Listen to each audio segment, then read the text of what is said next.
XVIIIe siècle, la notion d'hygiène évolue, elle est grandissante. Cela va aussi de pair avec l'espérance de vie qui se rallonge à ce moment-là et cette notion de confort qui est de plus en plus importante. Bien entendu, les notions d'hygiène à cette époque ne sont pas celles qui sont les nôtres aujourd'hui, puisque pendant longtemps, le soin du corps, le lavage a consisté au frottement par des tissus et l'utilisation de parfums. Puis au XVIIIe siècle, on voit que l'eau, la pratique de prendre des bains n'est plus considérée comme néfaste pour le corps. Et donc à ce moment-là, de nouveaux gestes vont apparaître, qu'on appelle les ablutions.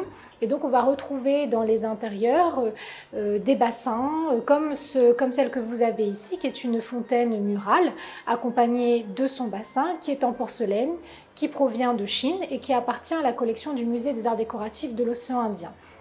Donc cette fontaine murale date des années 1715-1720 et elle est ornée d'un décor d'oiseaux et de fleurs de prunus. Et on sait aussi qu'à La Réunion, à Bourbon, dans les inventaires après décès, on retrouve ce type d'objet qui servait aux ablutions.